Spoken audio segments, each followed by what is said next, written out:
The iron collar around Mireth Rowan's throat was cold against her skin. She stood in the center of the great hall of Blackthorn Keep, surrounded by armored men and flickering torchlight. The air smelled of smoke, blood, and wet stone. At the far end of the hall, seated upon a throne carved from blackened wood and bone, sat Warlord King Vostron Cade. He looked more like a beast wearing a crown than a king. Tall, broad-shouldered, with long dark hair streaked with silver and eyes the color of storm clouds. Scars marked his face and the backs of his hands. When he rose from his throne, the heavy silence in the hall deepened. Lord Emeric Thorn stepped forward, his voice smooth and formal. "This is the girl, my lord. Mireth Rowan, lowborn, no family, no title. She will serve as your bride and fulfill the terms of the border pact before moonrise." Vostron descended the steps slowly. He stopped in front of Mireth and looked down at her. His gaze was cold, but beneath it lingered a flicker of reluctance he did not fully hide. "You are smaller than the others," he said, voice rough. Mireth met his eyes without flinching. "And you look exactly as cruel as the stories say." Vostron's jaw tightened slightly. He did not answer. Instead, he reached out and lifted the iron collar around her neck with 2 fingers, examining it as though it offended him. "You will sleep in the eastern wing," he said. "You will not leave the keep without permission. And when night falls, you will stay in your chambers, no matter what you hear." Mireth held his gaze. "What happens at night?" Vostron released the collar. "You will learn soon enough." He turned and walked away, but before he reached the end of the hall, he stopped. Without looking back, he spoke again. "I gave the order to seal the lower passage before sunset. If it was opened, someone will answer for it."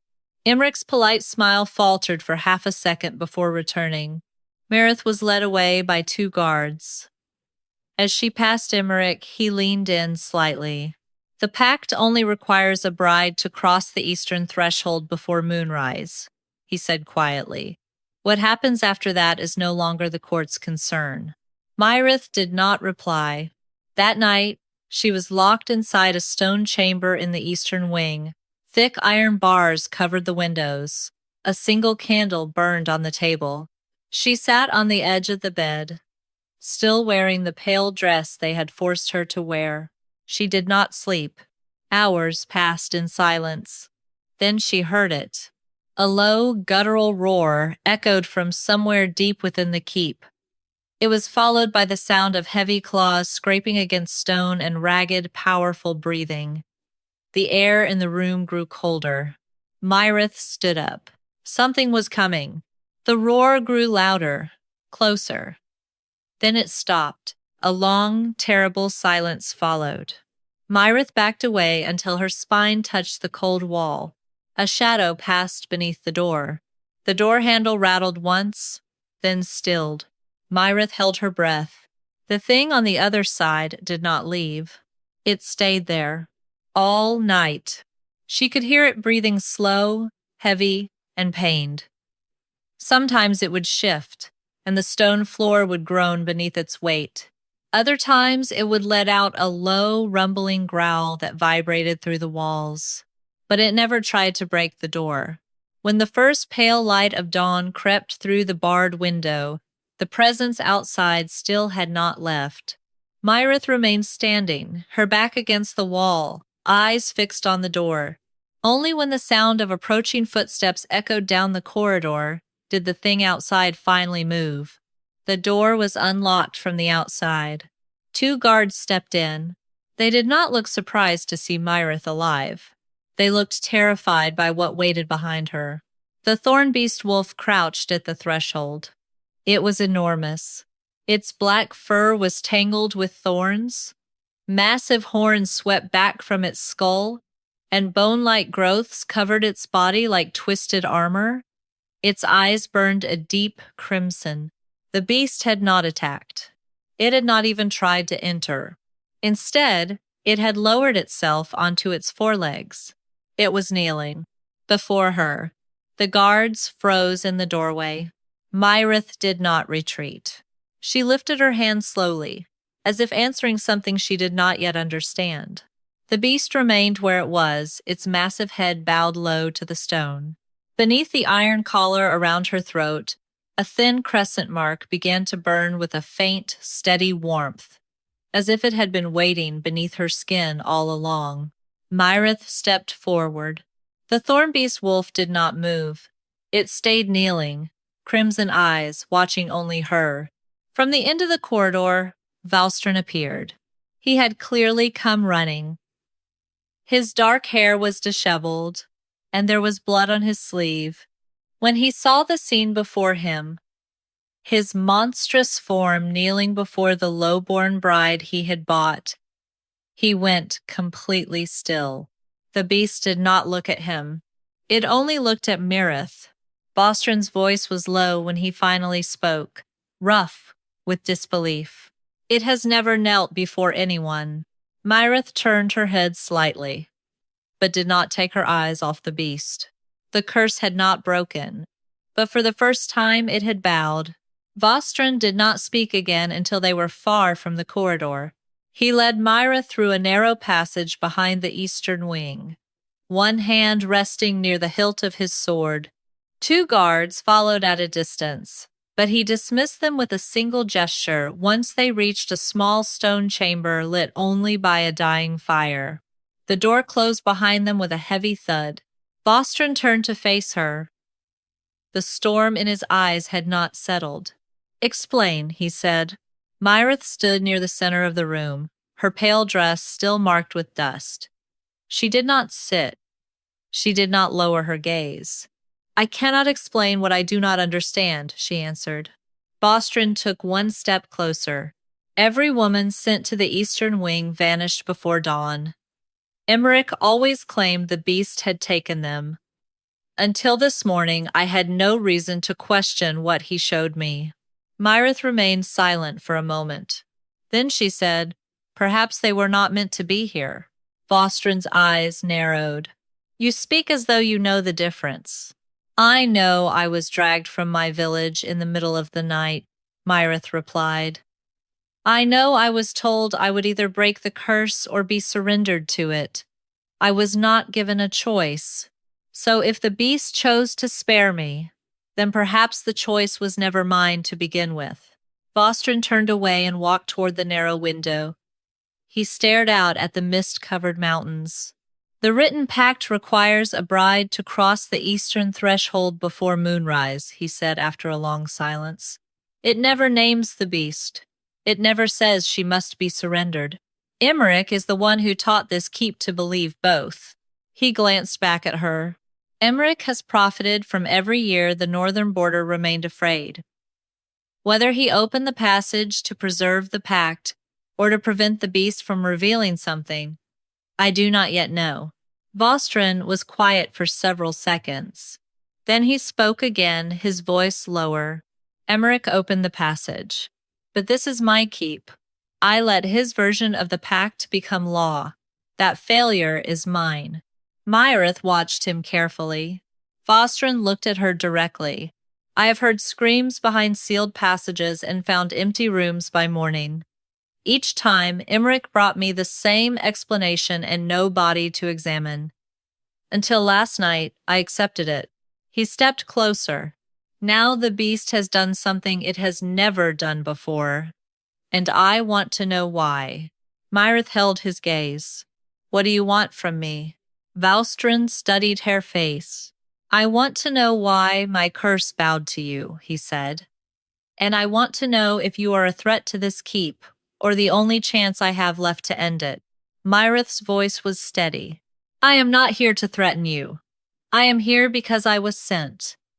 But if your beast chose to spare me, then perhaps there is more to this curse than either of us has been told." Valstran was quiet for a moment. Then he said, "You will remain in the eastern wing. The guards outside your door will be mine, not Emmerich's. And you will not be left alone at night again." Mireth looked at him. "Then remove the collar," she said. I will not help you understand the curse while wearing the mark of a prisoner. Vostron's eyes dropped to the iron at her throat. I cannot remove it yet, he said. But before the next moonrise, I will learn who can. He turned toward the door. Rest while you can. Tonight, I will open the original pact vault. Emmerich has kept its first pages sealed since before I took the throne. He left without waiting for her reply. Mireth remained standing in the center of the room long after he was gone. She walked to the narrow window and looked out at the mist-shrouded forest. The keep felt heavier than it had the night before. Something had shifted. The beast had not simply spared her. It had chosen her in front of others. And now Vostron knew it too. A soft knock came at the door. One of Vostron's guards stepped inside, carrying a tray of food and a folded dark cloak. The king sent this, the man said. He placed the tray on the table and held out the cloak. He said, you are no use to him frozen. Mireth took the cloak. It was heavy, lined with fur, and carried the faint scent of smoke and pine. The guard hesitated before leaving. He also said, if you hear anything outside your door tonight, do not open it, even if it sounds like him. Mireth looked at the man. And if it is not him? The guard's expression tightened. Then it is something that should not be answered. He left and closed the door behind him. Mireth stood alone in the room once more. She looked down at the cloak in her hands, then draped it over her shoulders. The warmth settled around her, carrying the scent of smoke and pine. Outside, the wind moved through the trees. 3 slow knocks sounded against the door. Mireth, Vostron's voice called from the corridor. Open the door! Her hand tightened around the cloak. Through the narrow window, she could see Vostron crossing the lower courtyard below, his dark cloak moving against the mist. The voice outside spoke again, softer this time. It's me. Let me in. Mireth did not move. She kept her eyes on the figure in the courtyard, and she did not reach for the door. The false voice stopped the moment Vostron entered the corridor. Mireth remained pressed against the stone wall as the door opened. Vostron stepped inside with his sword already drawn. 2 guards waited behind him, torches raised. He looked at her first, checking that she was unharmed, before his eyes moved to the door. Beneath the iron latch, a black rune was slowly sinking into the stone. Vostron caught it with the point of his sword before it could disappear. Black frost climbed the edge of the blade and reached toward his glove before the rune finally broke apart. That mark belongs to the sealed pact vault, he said. The guards shifted uneasily. Vostron pressed the flat of his sword harder against the fading lines until they vanished completely. Only then did he lower the blade. It was not trying to open the door, he said. It was trying to make you give it your name. Mireth touched the iron collar around her throat. Beneath it, the thin crescent mark burned hotter than before, as though responding to the presence of the rune. Vostron noticed. Does it react to the mark? When the voice was speaking, it grew warmer, Mireth answered. When you broke the rune, it calmed. Vostron studied the place where the rune had been. My father taught me the outer warding laws, he said. Emmerich kept only their origins sealed. These runes were meant to bind oaths, not to steal names. He looked at her directly. If it had succeeded in making you answer, your name would have been written into the pact, not erased. Claimed. Mireth held his gaze. At first light, I will open the original pact vault, Vostron said.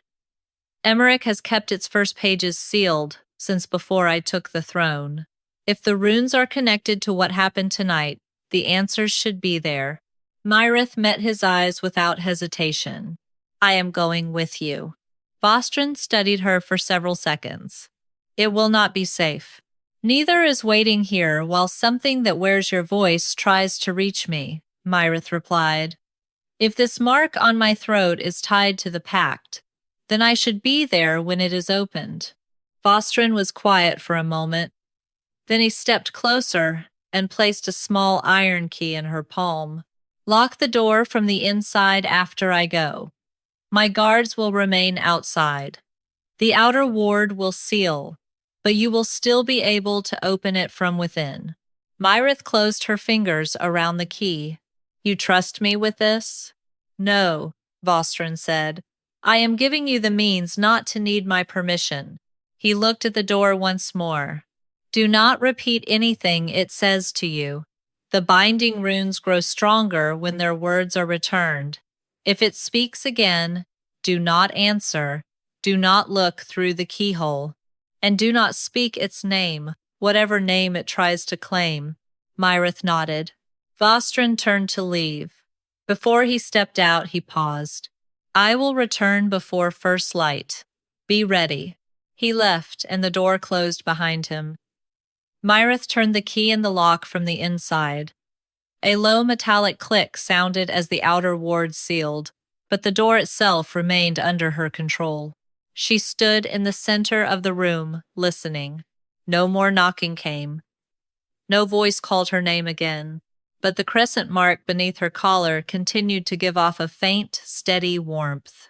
Mireth sat on the edge of the bed and looked down at the iron key in her hand.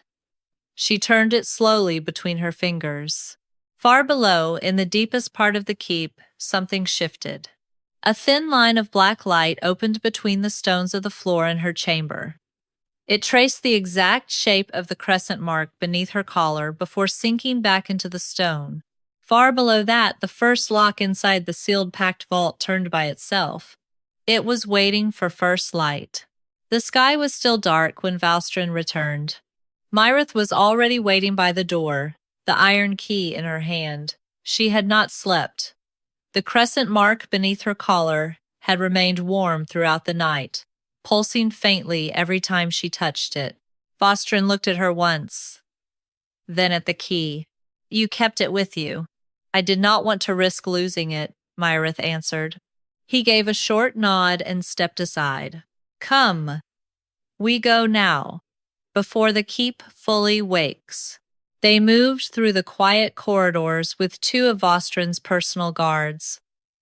The keep felt different in the pre-dawn hours, heavier, as though the stone itself was holding its breath. No one stopped them. The few servants they passed kept their heads down and stepped aside quickly. The entrance to the packed vault was hidden behind a heavy iron door at the end of a long, narrow passage beneath the eastern wing. Ancient runes were carved into the frame, most of them dark and dormant. Only one glowed faintly with a dim red light. Vostron placed his hand against the door. The runes reacted to his bloodline and slowly unlocked with a deep, grinding sound. He pushed the door open. Cold air rushed out, carrying the scent of old parchment, metal, and something older, something that reminded Mireth of blood and winter. They stepped inside. The packed vault was larger than Mireth expected. Stone shelves lined the walls, filled with sealed scrolls and thick, leather-bound books. In the center of the room stood a circular stone table, and beneath it, embedded in the floor, was a large iron-bound chest covered in heavy chains and multiple locks. Vostron walked straight to the chest. This is the original pact, he said. The first agreement made between my bloodline and the Old Moon. Everything that came after was written by Emmerich and those who came before him. He drew his sword and pressed the blade against the first lock. The lock clicked open on its own. Vostron froze. Mireth felt the crescent mark beneath her collar burn sharply. She pressed her hand against it without thinking. Vostron looked at her. It reacted to you. Before she could answer, the second lock turned by itself. Then the third. One by one, the locks opened without anyone touching them.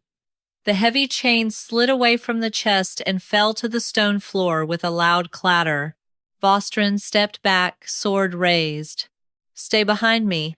The lid of the chest lifted slowly. Inside was not a book or scroll, but a single flat stone tablet.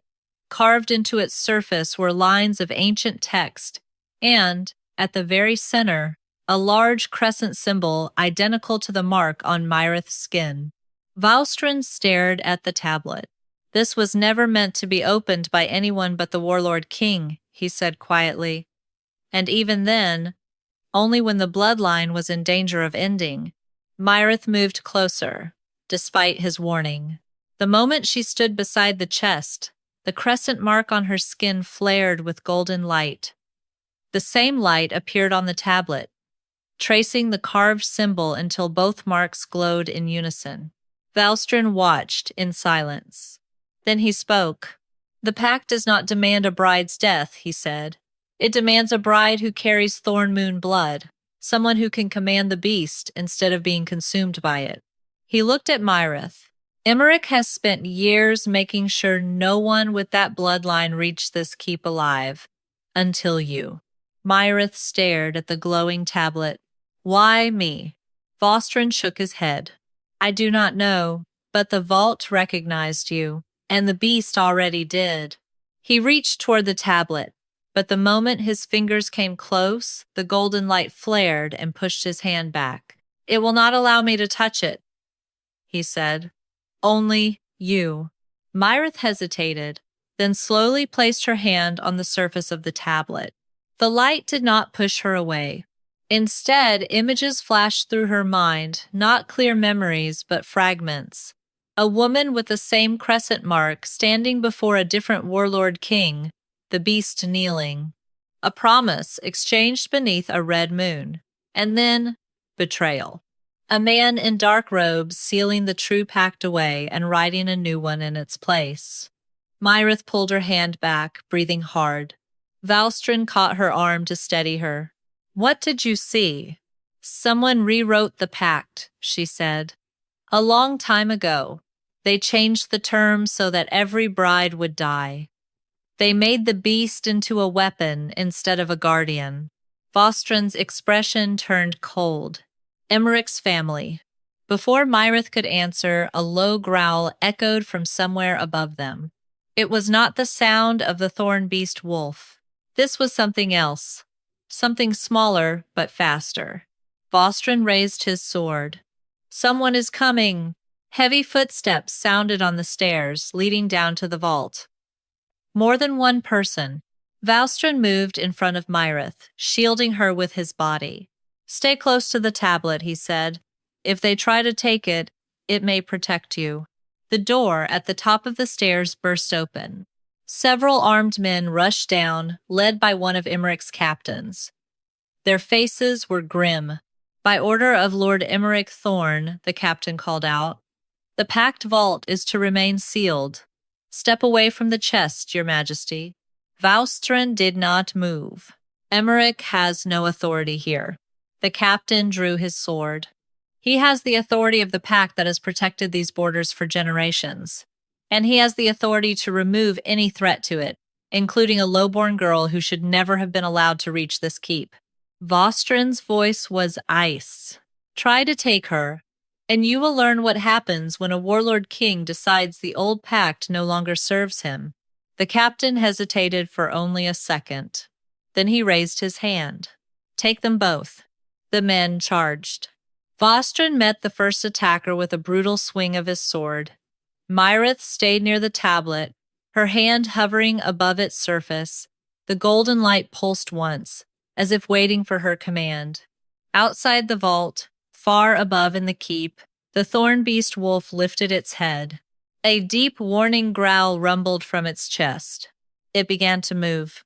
The Thorn-Beast Wolf moved like a storm through the lower passages. Its massive form crashed into the first of Emmerich's men before they could turn. The sound of breaking bone echoed through the vault as the beast tore through the line of attackers with terrifying speed. Crimson eyes burned with rage. Valstrin pushed Mireth behind him and met the second wave with his sword. The clash of steel rang through the stone chamber. He fought with brutal efficiency, each strike driven by fury and the growing realization that his own court had been poisoning his bloodline for years. Mireth stayed close to the stone tablet. The crescent mark on her skin glowed brighter with every second. The golden light from the tablet responded to her, pulsing in time with her heartbeat. One of the attackers broke through the line and lunged toward her with a short blade. Mireth did not retreat. She raised her hand. The golden light from the mark exploded outward in a single sharp pulse. The man was thrown backward as if struck by an invisible wall. He hit the stone floor hard and did not rise. Bostron glanced at her once, his expression shifting from surprise to something deeper. The Thorn-Beast Wolf finished the last of the attackers and turned toward Bostron. For a moment, the two of them, king and beast, stood facing each other. Then the wolf lowered its head in a brief, almost respectful motion before moving to stand beside Mireth. Bostron lowered his sword. "It has never obeyed anyone but me," he said, and even then only when the rage took hold. Mireth placed her hand on the beast's massive shoulder. The thorns and bone-like growths felt warm beneath her fingers. "It is not obeying me," she said. "It is recognizing something." She looked at Bostron. "The tablet showed me fragments. The pact was never meant to demand death. It was meant to demand balance. A bride with thorn moon blood to command the beast instead of being consumed by it." Bostron stepped closer to the tablet. This time, when he reached for it, the golden light did not push him away. It allowed his fingers to brush the surface. He closed his eyes for a moment. When he opened them again, his voice was rough. Emmerich's family rewrote the pact generations ago. They turned the beast into a weapon to keep the Warlord kings weak and dependent on their counsel. Every bride sent here was chosen because she did not carry the blood. They were sacrifices to maintain the lie. He looked at Mireth. "You were never meant to reach me alive." Mireth met his gaze. "But I did." The Thorn-Beast Wolf rumbled low in its chest, as if agreeing.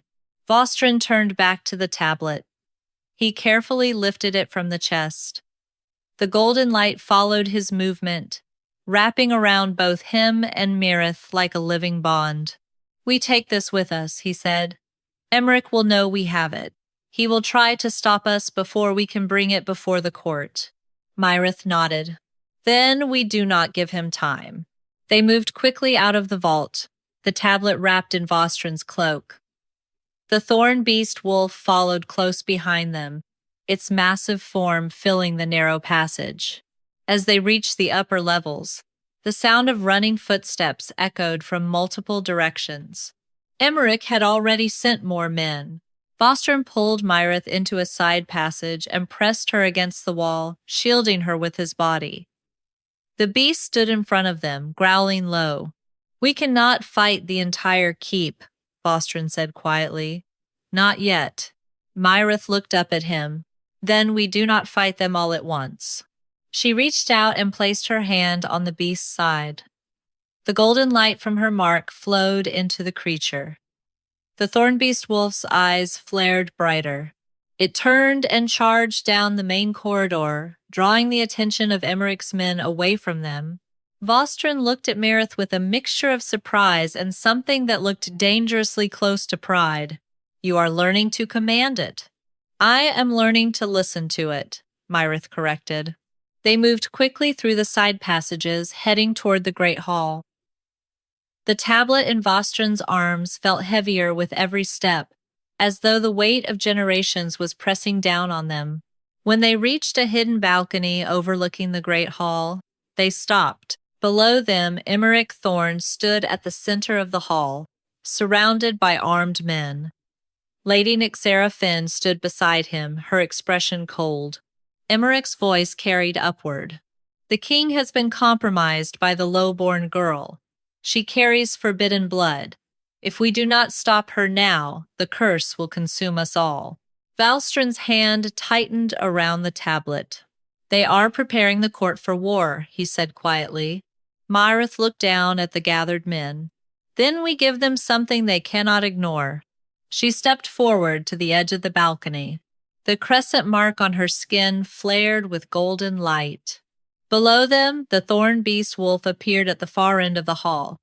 It moved with terrifying grace, its massive form casting a long shadow across the stone floor. Every man in the hall turned toward it. Emmerich's face palled. Mireth raised her hand.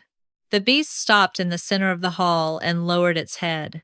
Not to Emmerich, not to the court. To her. Vostrin stepped up beside Mireth, the ancient tablet held openly in his hands. The entire hall fell silent. Vostrin's voice rang out, clear and commanding.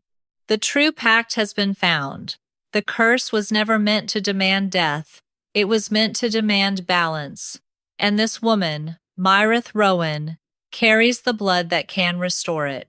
He held the tablet high so everyone could see the glowing crescent symbol. Lord Emmerich Thorn has betrayed this bloodline for generations. He will answer for it before this court.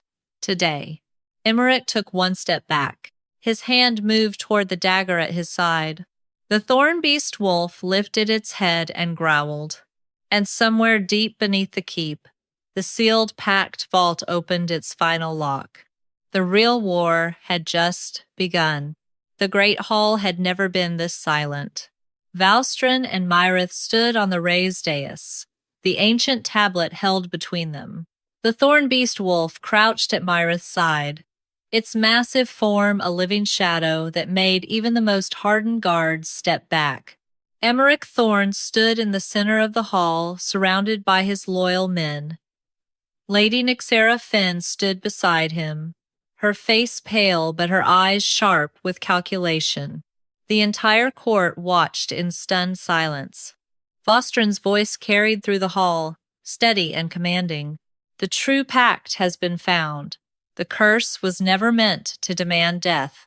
It was meant to demand balance. A bride with thorn moon blood, to command the beast instead of being consumed by it. He held the tablet high so everyone could see the glowing crescent symbol. Lord Emmerich Thorn has betrayed this bloodline for generations. He rewrote the pact. He turned the beast into a weapon to keep the Warlord kings weak and dependent on his counsel. Every bride sent here was chosen because she did not carry the blood. They were sacrifices to maintain the lie. A wave of shocked murmurs swept through the nobles. Emmerich took one step forward, his voice smooth but strained. My lord, this is clearly a trick. The girl has bewitched you with forbidden magic. The beast is dangerous. The pact has protected our borders for centuries. You cannot throw it away on the word of a low-born woman and an old stone tablet. Vostrin's golden eyes hardened. The tablet opened for her. The beast knelt for her. The mark on her skin burns with the same light as the original pact. These are not tricks, Emmerich. These are truths you tried to bury. He looked around the hall. I will not force loyalty, but I will demand truth. From this day forward, Mireth Rowan is my mate and queen. Any who stand against her, stand against the crown. Emmerich's hand moved slowly toward the dagger at his side. Lady Nyxera leaned in and whispered something to him. Emmerich smiled thinly. Then let the court decide, he said. Let them see what happens when the Warlord King chooses a cursed bride over the safety of his people. He raised his hand. A dozen of his personal guards stepped forward, weapons drawn. The Thorn-Beast Wolf rose to its full height and growled, the sound shaking the stone floor. Vostrin drew his sword. Mireth placed her hand on the beast's shoulder. The golden light from her mark flowed into the creature, strengthening it. The hall erupted into chaos. Steel clashed as Vostrin's loyal guards met Emmerich's men. The nobles scattered, some shouting for order, others calling for blood. The Thorn-Beast Wolf charged into the fray, its massive form a whirlwind of fury and thorns. Mireth stayed close to Vostrin, her hand never leaving the tablet. The crescent mark on her skin burned brighter with every second. Emmerich fought his way toward them, his eyes locked on Mireth. You should have died like the others, he snarled. Vostrin met him with a brutal swing of his sword. The two men clashed in the center of the hall, steel ringing against steel. Mireth watched them fight, her heart pounding. She could feel the tablet reacting to the violence. The golden light pulsed in time with the clash of blades. She stepped forward and pressed her marked hand against the surface of the tablet. The light exploded outward in a single powerful wave.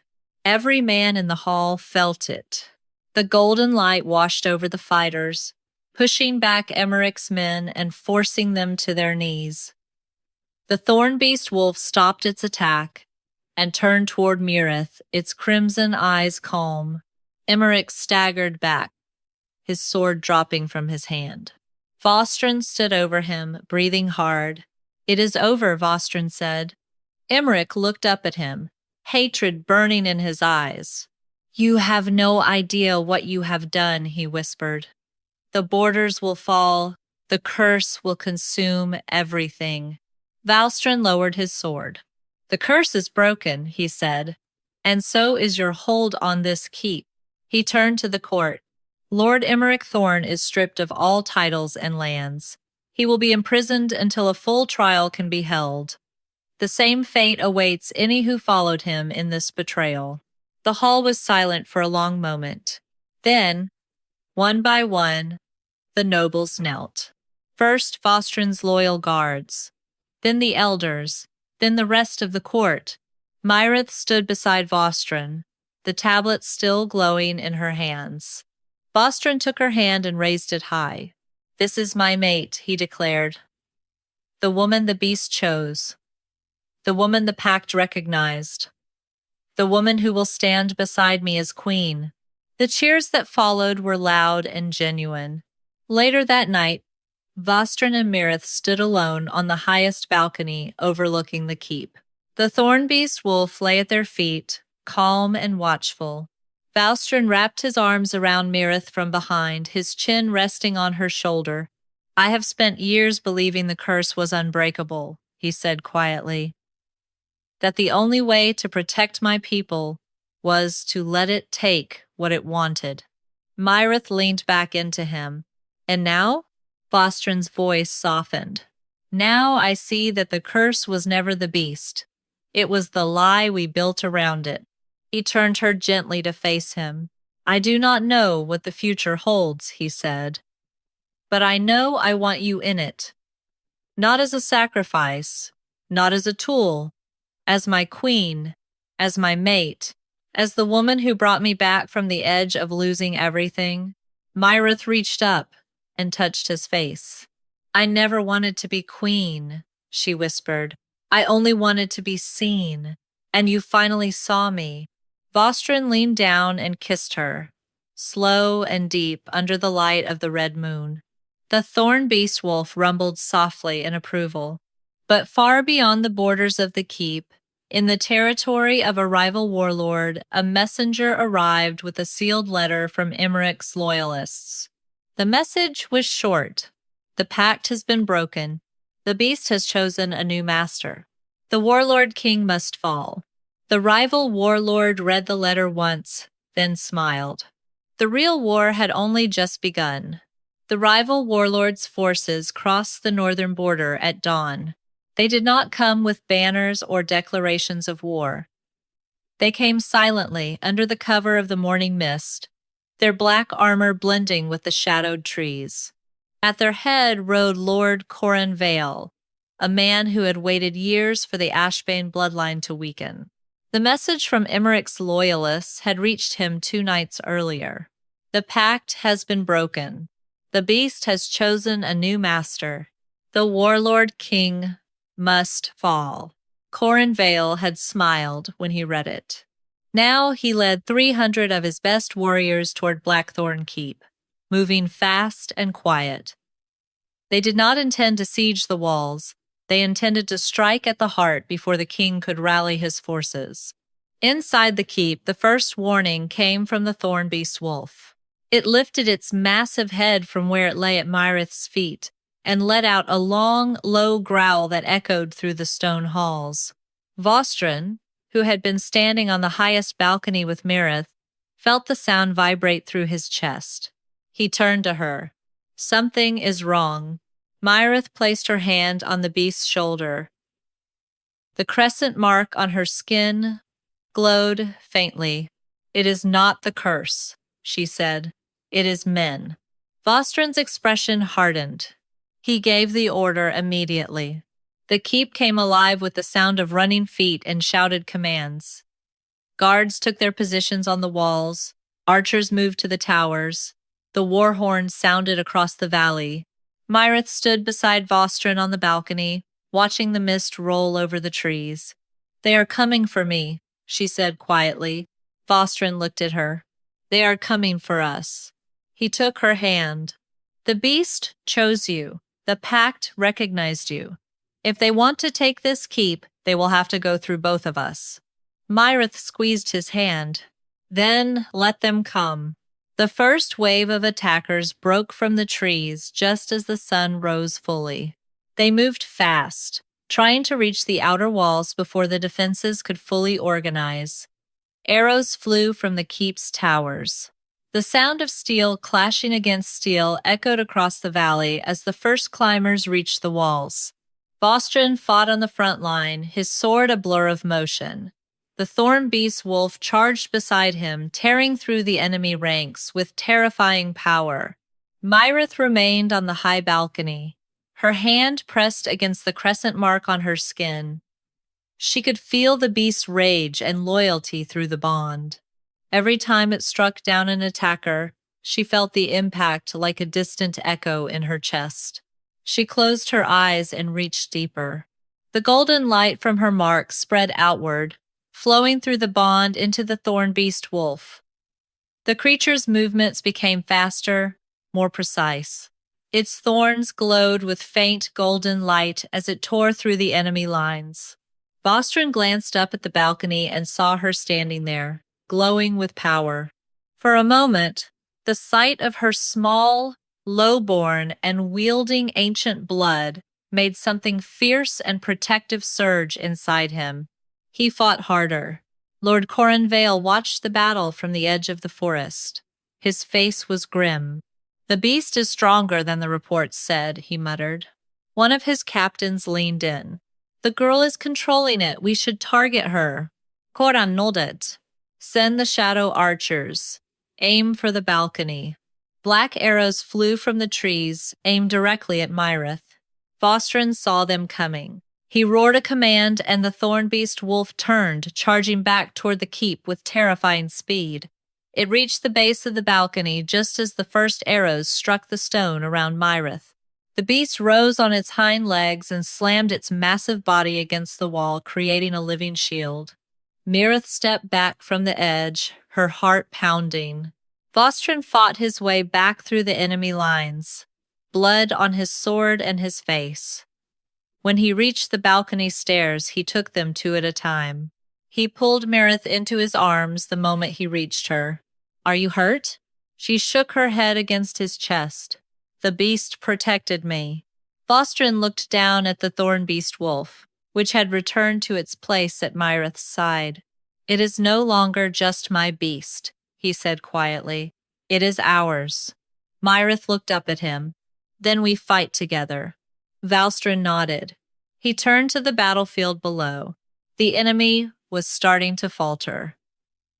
The combination of the keep's defenses and the Thorn-Beast Wolf's fury was too much for them. Lord Coranvale gave the order to retreat.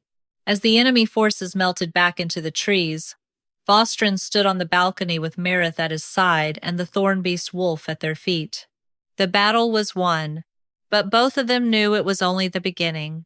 Far to the north, in a hidden camp beyond the border, Lord Emeric Thorn received the news of the failed attack. He crushed the message in his fist. "Then we changed the plan," he said coldly. "If the beast will not kill her, we will make the king do it himself." He looked at the man standing before him. "Prepare the final rite. We will force the curse to take its price." The man bowed and left. Emeric turned toward the dark altar behind him. The real war was not fought with swords. It was fought with blood, and the next sacrifice would be the king himself. The attack on the northern border was only the beginning. Emmerich Thorn had not expected the rival warlord to succeed. He had only needed the distraction.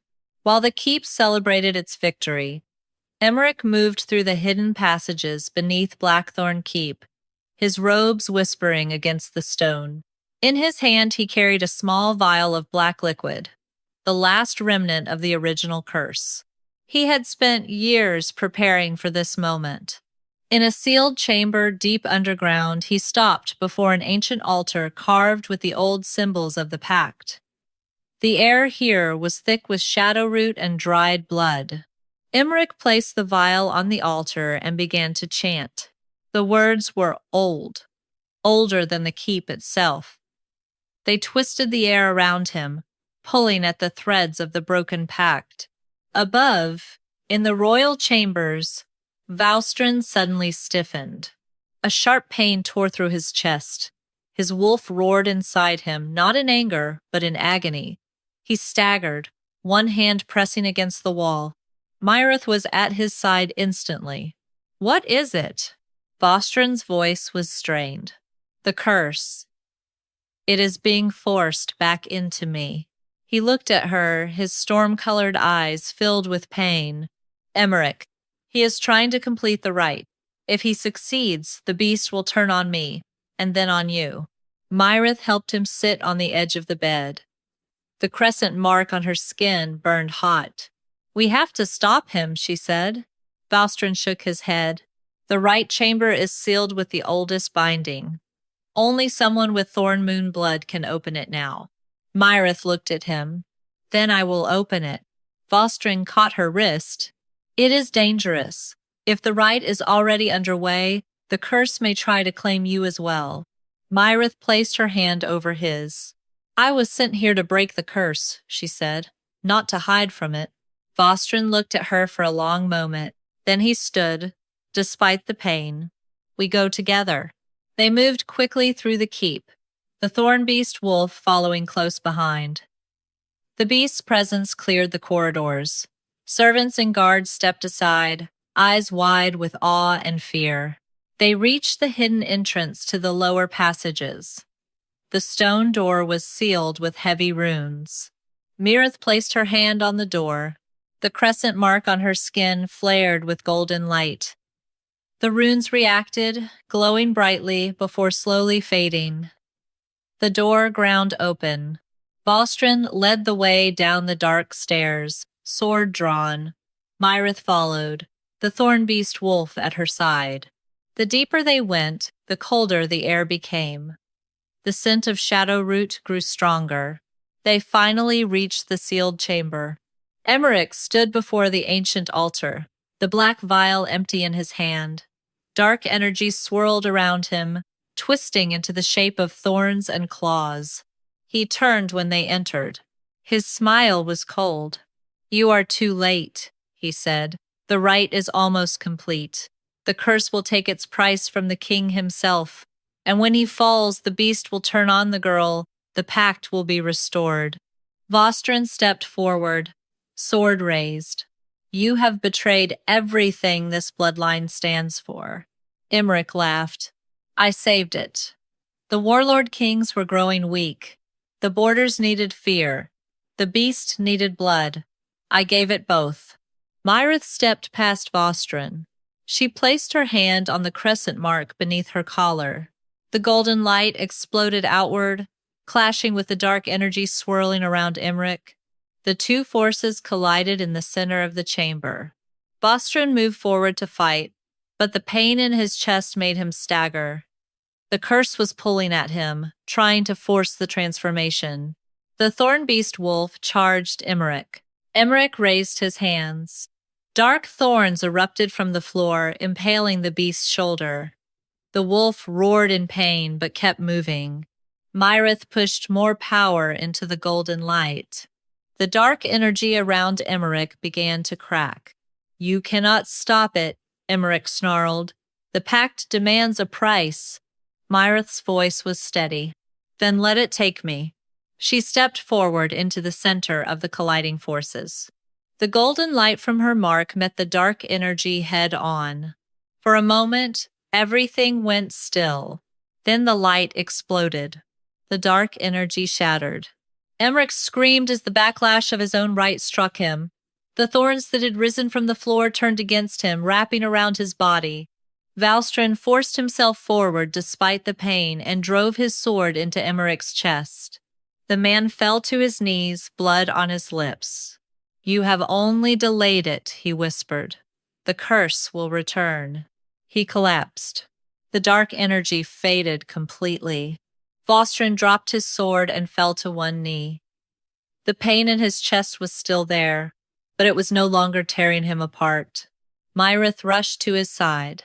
She placed her hand on his chest, the golden light flowing from her into him. The pain eased.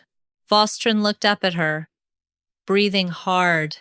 "You saved me," he said. Mireth smiled faintly. "We saved each other." The Thorn-Beast Wolf limped over to them, its shoulder wound already beginning to close. It pressed its massive head against Mireth's side. The three of them stood together in the chamber as the last remnants of the dark energy faded. But the victory felt incomplete. Far above them, in the highest tower of the keep, a single black raven took flight. It carried a final message from Emmerich's hand, written before his death. The message was short. "The pact is broken. The girl must die. The true price must still be paid." The raven flew north, toward the rival Warlord's camp. The war was not over. It had only changed its shape. The raven's message reached the rival Warlord's camp at dusk. Lord Corinvale read it once, then burned it in the fire. He turned to his commanders. "The Ashbane King has broken the old pact. The beast now serves the Lowborn girl. If we strike now, before they can consolidate power, the North will be ours." The commanders nodded. By midnight, their forces were moving again larger this time, reinforced by mercenaries and shadow mages loyal to Emmerich's remaining allies. They came not for the walls, but for the heart of the keep. Inside Blackthorn Keep, the mood had shifted from victory to vigilance. Valstrin stood on the highest tower with Mireth at his side. The Thorn-Beast Wolf lay at their feet, its crimson eyes scanning the dark forest below. "They are coming again," Valstrin said quietly. "Larger numbers, shadow mages among them." Mireth placed her hand on the beast's shoulder. The crescent mark on her skin glowed softly. "The beast can feel them," she said. "It is angry." Valstrin looked at her. "And you?" Mireth met his eyes. "I am tired of being a sacrifice. If they want this keep, they will have to take it from both of us." Valstrin reached out and gently touched her face. "You are no longer a sacrifice," he said. "You are my queen, and I will not let them take you from me." They prepared the keep for the coming attack. The walls were reinforced. Archers were positioned on every tower. The Thorn-Beast Wolf moved along the outer perimeter, its presence alone enough to make some of the enemy scouts turn back. Mireth stood on the eastern wall, her hand resting on the stone. The crescent mark burned steadily now, as though the blood in her veins was responding to the approaching threat. Valstrin joined her. "You should be inside," he said. Mireth shook her head. "I will not hide while you fight for what is ours." Valstrin did not argue. Instead, he stood beside her, his hand resting on the hilt of his sword. When the attack came, it came fast. Shadow mages sent waves of dark energy against the walls. Arrows rained from the trees. The enemy charged the main gate with battering rams reinforced by dark magic. Valstrin fought on the front line, his sword a blur of steel and fury.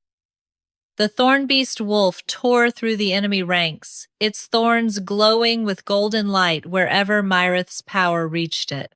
Mireth remained on the wall, her hand pressed against the stone. She could feel the keep itself responding to her ancient wards waking, old defenses stirring. She closed her eyes and pushed her power outward. The crescent mark flared. Golden light spread across the walls like living veins. The shadow mage's attacks faltered. Their dark energy met the golden light and dissolved. The enemy faltered. Lord Corran Vale watched from the tree line, his face twisted with rage. "Bring the blood right," he shouted. His mages dragged forward a bound prisoner, one of Emmerich's surviving loyalists. They forced the man to his knees and began chanting. Dark energy gathered around the prisoner. Bostron felt it immediately. He turned toward the tree line. "They are trying to force the curse again," he said. Mireth stepped forward to the edge of the wall. She raised her hand. The golden light from her mark shot outward like a spear, striking the center of the enemy ritual. The dark energy shattered. The prisoner collapsed, freed from the spell. Lord Corran Vale roared in fury. He ordered a final, desperate charge. The enemy surged forward one last time. Bostron and the Thorn-Beast Wolf met them head-on. Mireth poured more power into the walls, strengthening the defenses and guiding the beast's movements. The battle was brutal and short. When it ended, the enemy forces were broken. Lord Corran Vale lay dead among his men, an arrow through his throat. The keep had held. Bostron returned to the wall, blood on his armor but alive. He pulled Mireth into his arms and held her tightly. "You saved us," he whispered. Mireth leaned into him. "We saved each other." They stood together as the first light of dawn broke over the mountains.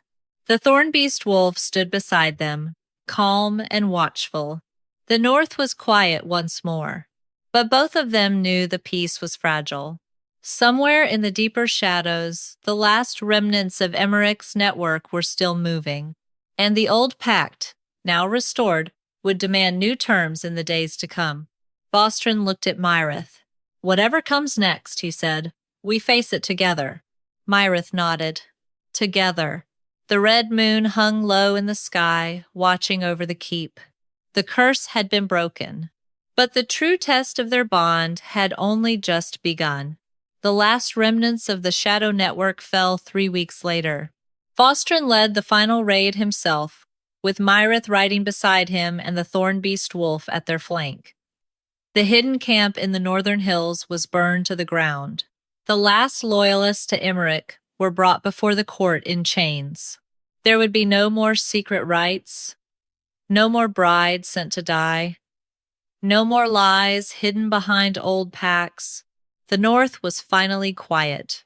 In the great hall, under the light of a full red moon, Bostron stood before the assembled nobles and elders. Mireth stood at his side, no longer wearing the pale dress of a political bride. She wore the deep silver and black of the Ashbane queens, the crescent mark on her wrist openly displayed. Bostron's voice carried through the hall. "The old pact has been restored. The Thorn Beast is no longer a curse, but a guardian. And the woman who carries Thorn Moon blood stands beside me as my mate and queen." He took Mireth's hand and raised it. The court knelt as one. Mireth looked out over the bowed heads and felt something settle inside her chest. Not triumph, but peace. Later that night, in the quiet of their chambers, Bostron pulled her close. The fire crackled softly. The Thorn-Beast Wolf slept outside the door like a living sentinel. Bostron rested his forehead against hers. "I spent years believing I was meant to be alone," he said, "that the curse would take everything I cared for. Then you came, and you refused to be taken." Mireth smiled softly. "I was never going to let it win." Bostron kissed her, slow and deep, full of everything they had survived and everything they had found. When they pulled apart, he whispered against her lips, "You are my balance, my strength, my queen." Mireth touched his face. "And you are my home." They held each other as the red moon watched over Blackthorn Keep. The curse was broken. The bloodline was whole. And the Warlord King, who had once bought a Lowborn bride, had found the one woman who could command both his beast and his heart. 1 year later, the North flourished under the restored pact. The borders were quiet. not through fear, but through balance. The Thorn-Beast Wolf no longer hunted in the shadows. It walked openly beside Queen Mireth, a symbol of protection rather than terror. Mireth had taken her place as queen with quiet strength. She listened to the people. She studied the old texts with Vostron. She helped rewrite the laws that had once demanded sacrifice. Vostron had changed as well. The cold, guarded warlord had learned to trust again. He ruled with both strength and wisdom, his hand always near his queen's. On a clear spring night, they stood once more on the highest balcony. Mireth leaned against Vostron, his arms wrapped around her. The Thorn-Beast Wolf lay at their feet, content and calm. Vostron placed his hand gently on Mireth's stomach, where new life was beginning to grow. "A child with thorn moon blood," he said softly. "The first in generations who will never know the old curse." Mireth covered his hand with hers. "Our child will know balance," she said, "not fear." Vostron kissed the top of her head. "We made it through the dark," he whispered. "Now we build something that lasts." Below them, the keep was alive with music and laughter. The people celebrated not just a king and queen, but a new beginning. The woman who had been bought as a sacrifice had become the heart of the kingdom. The warlord king who had once carried only death in his shadow now carried hope. And the beast that had once been a curse now walked as a guardian beneath the red moon. The story of the lowborn bride and the cursed king had ended, but the story of King Vostron and Queen Mireth had only just begun.